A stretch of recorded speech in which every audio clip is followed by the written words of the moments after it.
ঈদের উৎসব, কোরমা পোলাও আর পায়েস, এই তিনটি শব্দ সাধারণত পারিবারিক আনন্দ আর আতিথেয়তার সাথেই জড়িত। কিন্তু সাম্প্রতিক এক আয়োজনে এই পরিচিত খাবারই যেন নতুন করে আলোচনায় এসেছে আন্তর্জাতিক কূটনীতির প্রেক্ষাপটে।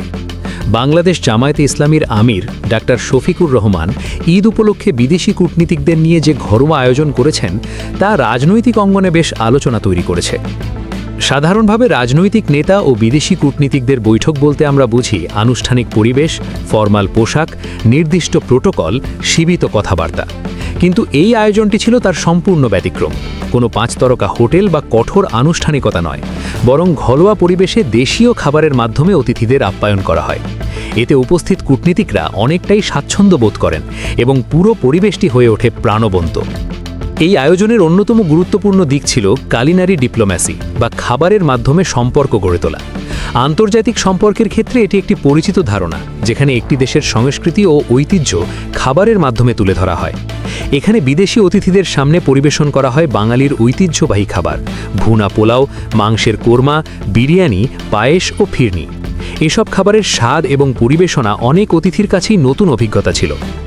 খাবারের টেবিলকে অনেক সময় কূটনীতির গুরুত্বপূর্ণ জায়গা বলা হয়, কারণ এখানে আনুষ্ঠানিকতার চাপ কম থাকে এবং আলাপচারিতা স্বাভাবিকভাবে এগোয়। এই আয়োজনেও সেটিই দেখা গেছে।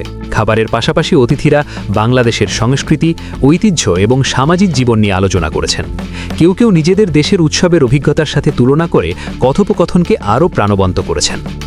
আয়োজনের আরেকটি উল্লেখযোগ্য দিক ছিল এর অনানুষ্ঠানিকতা। এখানে কঠোর রাজনৈতিক আলোচনা বা বিতর্কের পরিবর্তে গুরুত্ব পেয়েছে সম্পর্ক গড়ে তোলা এবং পারস্পরিক বোঝাপড়া বৃদ্ধি করা। এই ধরনের পরিবেশে ব্যক্তিগত সংযোগ তৈরি সহজ হয়, যা ভবিষ্যতে কূটনৈতিক সম্পর্কের ক্ষেত্রেও ইতিবাচক ভূমিকা রাখতে পারে। বর্তমান সময়ে সামাজিক যোগাযোগ মাধ্যমে একটি বড় ভূমিকা রাখে জনমত গঠনে। এই আয়োজনের বিভিন্ন মুহূর্ত কূটনীতিকদের সামাজিক যোগাযোগ মাধ্যমে শেয়ার করার ফলে তা দ্রুত ছড়িয়ে পড়ে। ছবি ও অভিজ্ঞতা ভাগ করে নেওয়ার মাধ্যমে তারা বাঙালি আতিথেয়তা এবং সংস্কৃতির একটি ইতিবাচক চিত্র তুলে ধরেন, যা আন্তর্জাতিক পরিমণ্ডলে দেশের ভাবমূর্তিতে প্রভাব ফেলতে পারে।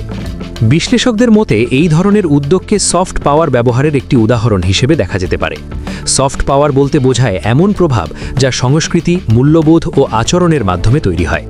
এখানে সামরিক বা অর্থনৈতিক শক্তির পরিবর্তে গুরুত্ব পায় মানুষের মন জয় করার ক্ষমতা। এই আয়োজন সেই দিক থেকেই তাৎপর্যপূর্ণ। তবে এই ধরনের উদ্যোগের মূল্যায়ন করতে গেলে একটি বিষয় মাথায় রাখা প্রয়োজন: এটি মূলত একটি প্রতীকী পদক্ষেপ।